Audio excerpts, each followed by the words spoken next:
Hi hello welcome to Kavya's media. Pavan Kalyan గారు ఉస్తాద్ భగత్ సింగ్ నుంచి వచ్చిన దేక్ లేంగే సాలా చూసినంలే చాలా ఈ సాంగ్తో రికార్డుల వేట ఇప్పటి నుంచే మొదలుపెట్టేశారేమో అనిపించింది.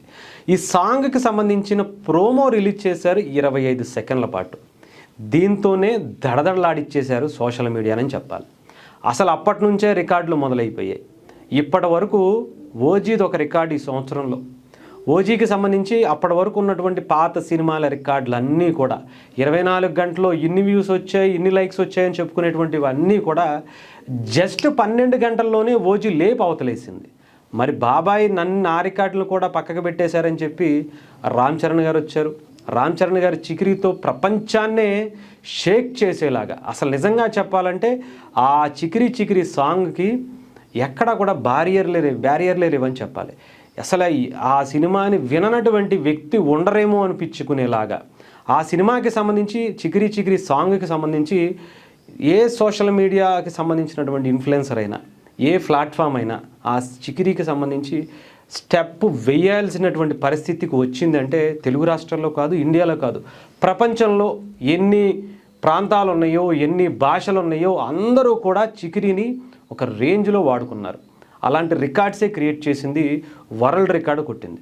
ఇకపోతే మరి వాళ్ళ నాన్నగారు మెగాస్టార్ గారు ఉంటారుగా, ఆయన ఏం తక్కువ, నీకు బాబుని రా అని చెప్పేదో సినిమాలు అంటారు కదా, అలాగే ఆయన కూడా మీసాల పిల్లతో దానికి మించినటువంటి రికార్డులు సరిసమానంగా తెలుగులోనే ఆయన ఒక సరికొత్త రికార్డు క్రియేట్ చేశారు. దాన్ని కొట్టలేకపోయారు కానీ కొట్టినంత వరకు చేశారు. అంటే ఇప్పుడు ఉన్నటువంటి జనరేషన్కి అది కూడా కొడుకుకే చాలా బలమైనటువంటి పోటీని ఇచ్చారని చెప్పాలి. కానీ బాబాయ్ అలా కాదు, ఉస్తాద్ భగత్ సింగ్తో వేసేశారు. ఆ రికార్డును తీసి ఉస్తాద్ భగత్ సింగ్ ఖాతాలో వేసేశారు. 24 గంటల్లో 29.7 మిలియన్లు సాధించి చికిరీ మీద ఉన్నటువంటి రికార్డు ఆయన సొంతం చేసుకున్నారని చెప్పాలి. వితిన్ అవర్స్లోనే. అసలు ఉస్తాద్ భగత్ సింగ్కి జస్ట్ ఇదే ఇలా ఉంటే తర్వాత ప్రతిదీ కూడా ఇంతకు మించి ఉండేలా ప్లాన్ చేస్తున్నారట. ప్రతి సాంగు కూడా ప్రోమోలు, లిరిక్స్, ఇంకోటి రిలీజ్ చేసుకుంటూ ఒక బలమైనటువంటి వ్యూహంతో ఎప్పుడో మార్చిలోనూ ఏప్రిల్లోనూ రిలీజ్ చేయటువంటి సినిమాకి ఇప్పటి నుంచే ఈ రకమైనటువంటి రికార్డులు క్రియేట్ చేయడం అనేది చూడండి. జస్ట్ అంటే మొట్టమొదటి 25 సెకండ్ల వీడియోతోనే ఎక్కడికో వెళ్ళిపోయింది రికార్డు. అంతకుముందు ఒక చిన్న గ్లిమ్స్ వదిలేరు, అదొక అరాచకం. ఇప్పుడు ఇది మొన్న ఓజీతో స్టార్ట్ అయిన పవన్ కళ్యాణ్ గారి ఈ రికార్డుల పరంపర ఇక అసలు ఉస్తాద్ భగత్ సింగ్ ఎక్కడికి తీసుకువెళ్తుందో, ఎక్కడ వరకు తీసుకువెళ్తారో మనం ఆలోచించుకోవటం కూడా కష్టంగానే ఉంది.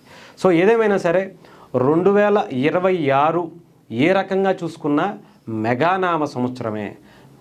మొట్టమొదటిగా చిరంజీవి గారు తీయబోయేటువంటి మన శివశంకర వరప్రసాద్తో మొదలయ్యేటువంటి ఈ ప్రయాణం తర్వాత ఉస్తాద్ భగత్ సింగ్తో ఫిబ్రవరి మార్చిలో వస్తుందంటున్నారు. ఆ తర్వాత పెద్ది, ఆ తర్వాత సంబరాల ఏటుగట్టుతో సాయిధరమ్ తేజ్ గారు ఆయన కూడా మళ్ళీ పాన్ ఇండియా సినిమా తీస్తున్నారు.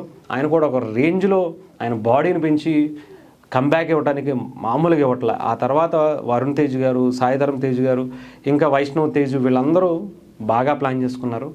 మొత్తానికి మళ్ళీ ఇంకొకటి ఉంది, మెగా బాస్ నుంచి విశ్వాంబరా కూడా తర్వాత రిలీజ్ అయ్యేటువంటి లైన్లో ఉన్నాయి. మొత్తానికి ఏ రకంగా చూసుకున్నా 2026లో ఒక మ్యాసివ్ హిట్స్ని మెగా ఫ్యామిలీ దిగబోతుంది, సొంతం చేసుకోబోతుందని మాత్రం చెప్పచ్చు.